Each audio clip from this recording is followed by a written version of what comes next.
Hello friends, this is Hedda. Today I am not going to journal in my bullet journal. Instead, I want to show you this new notebook which I have made into a reading journal. I'll show you my setup, which spread I've made, and how to keep a reading journal. This video is sponsored by RUSTICO. This notebook was kindly gifted to me by them, but all opinions on the notebook are completely my own. RUSTICO is a company based in Utah that makes really pretty notebooks and other leather goods. Their products are made to order by people who are passionate about good notebooks, and that's something I think we can all appreciate. Go to rustico.com to check out their website or click on the link in the description box below. So what exactly is a reading journal? My own personal definition is that it's a place where I can keep track of books I want to read, how many books I'm reading, thoughts I have on the books I read, and also an extra creative outlet. This notebook has a nice canvas cover and is held together by a leather band rather than an elastic, which kind of gives it that luxurious feel. The pages are lined, which is exactly why I chose this as my reading journal. Early last year, I tried to make a reading journal in a craft paper tee and insert, but the paper didn't really like my pens, and I didn't have the patience to draw up guidelines so that I wouldn't write completely crooked, so I gave up on that project rather quickly. Now in this new journal, the lines are already there, which is perfect for a reading journal since I'll be writing a lot instead of drawing and making boxes and all those things you do in a bullet journal. The first page suffers from the same annoying glued to the next page syndrome that most notebooks suffer from, but I made a little welcome page regardless. I wrote reading journal instead of my name because I rarely write my name in journals. I probably should though, in case I lose it. The next page is my index. Since this is a journal I'll be using for a long time and I'll write about a lot of books, I decided it would be nice to have an index. I've actually set aside the next couple of pages as well for the index, I just haven't decorated them yet. I used a ruler to make a few straight vertical lines to make sure my page numbers are aligned.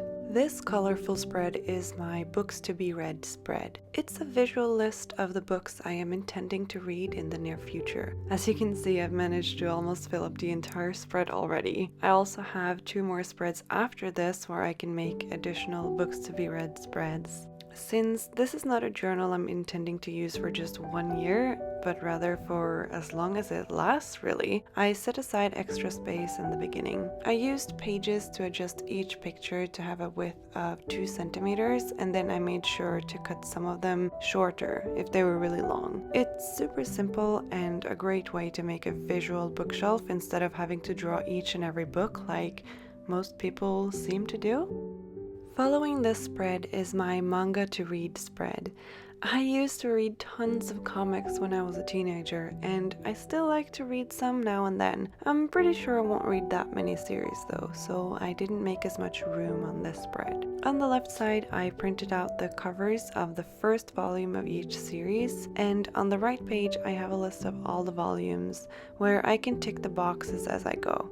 I just noticed I haven't ticked any of the Sailor Moon boxes, so I'll have to do that. The next page is a simple list of book recommendations.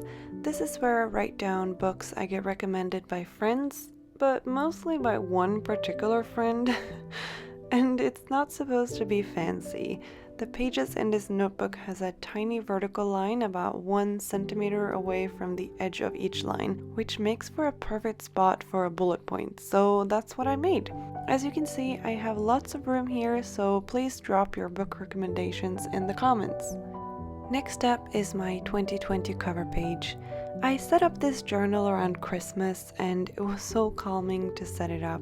This is a simple page with 1 photo I printed out, a sticker and some washi tape, plus a real minimal strip of white paper that says 2020. Mainly I needed to cover the entire page because the quote on the next page ghosted really badly. The paper doesn't really hold up well to brush pens, which is a shame. Apart from the cover page, I've only made 2 spreads for 2020. The first one is this challenge spread. I challenged myself to read more in 2020. The challenge says read every day, but that's mainly because it looks better than writing read more. That's just too vague.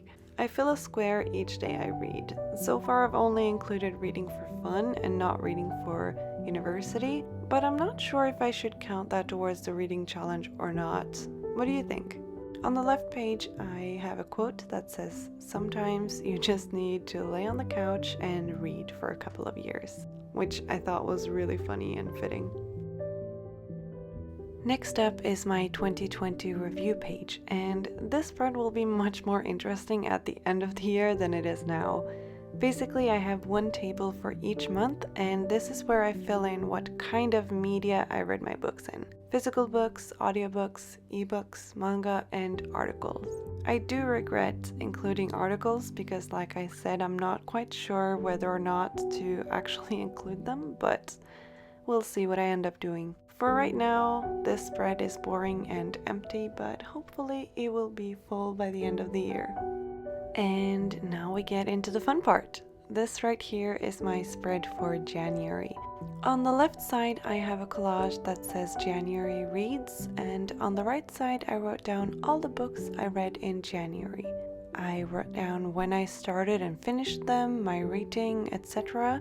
I mean, I actually forgot to fill in some of these details, so my first month of keeping a reading journal went great.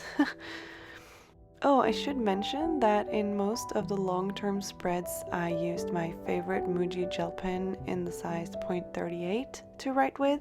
But once I started filling in the January spreads, I realized I needed something I could erase because I was writing so much. So I decided to use a friction pen. I have two sizes, .5 and .38, and I started out using the .38 but later moved on to the .5.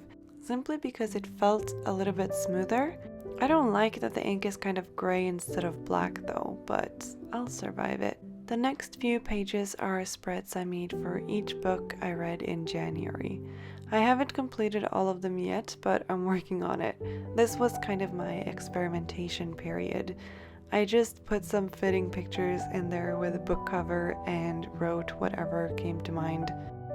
In the future, I'll probably make a title and be a bit more creative with the spreads though, because I got a little bit bored with these spreads, to be honest.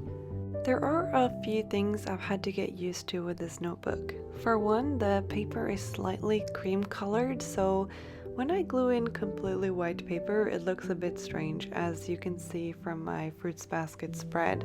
I also used a glue stick to glue these images in, and it made the paper feel very weird. I won't do that again, that's for sure. I finished Fruits Basket Another a few days ago, so I haven't written anything yet. I'm kind of still processing.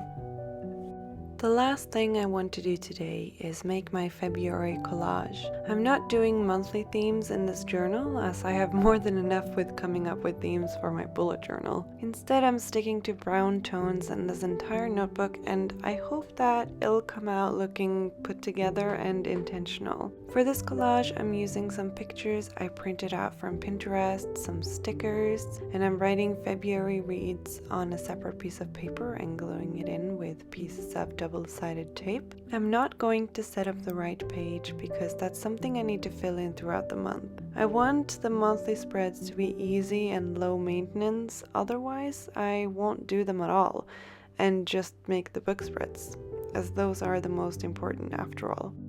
Here my cat came to visit because obviously he can't leave me alone while I'm journaling.